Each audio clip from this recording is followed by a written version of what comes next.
నమస్కారం. నేను మీ పని Bhaskar, Dilsukhnagar, Hyderabad. Welcome to Pasumarthi Jyotishyalayam. Please do subscribe my channel for more videos. Video నచ్చినట్టయితే లైక్ చేయండి, మీ బంధుమిత్రులు శ్రేయోభిలాషులకు కూడా షేర్ చేయండి. ఈ వీడియోలో మనము తులారాశి వారికి నిజ జ్యేష్ఠ మాసంలో ఏ విధంగా ఉంది అనే అంశాన్ని మనం తెలుసుకునే ప్రయత్నం చేద్దాం. జూలై నెల మాస ఫలితాలు.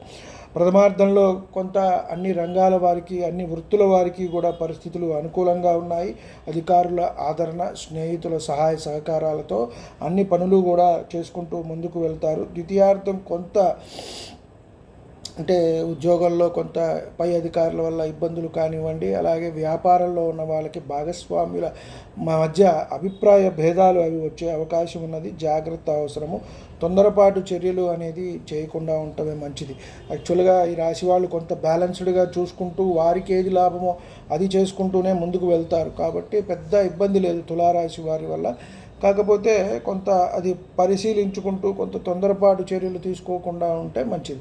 లేదంటే మనకు కావాల్సిన వ్యక్తులు దూరం అయ్యే అవకాశం ఉంది, ప్రమాదం కూడా ఉంది కొంత.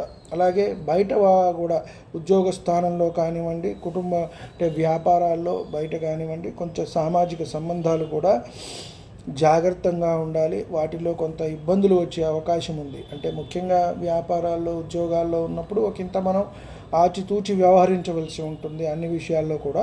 అది కొంత చూసుకుని ముందుకు వెళ్ళినట్టయితే వీరికి ఎంతైనా సరే బాగుంటుంది. దశమ గురువు కొంత మంచిదే, ఇబ్బందులు ఉన్నా కూడా మనం బాగానే ఉంటుంది. శని అనుకూలంగా ఉన్నారు కాబట్టి వీరికి అత్యంత యోగవంతంగా ఉంటుంది. డిసెంబర్ వరకు రాహుకేతువుల సంచారం కూడా అనుకూలంగా ఉంది.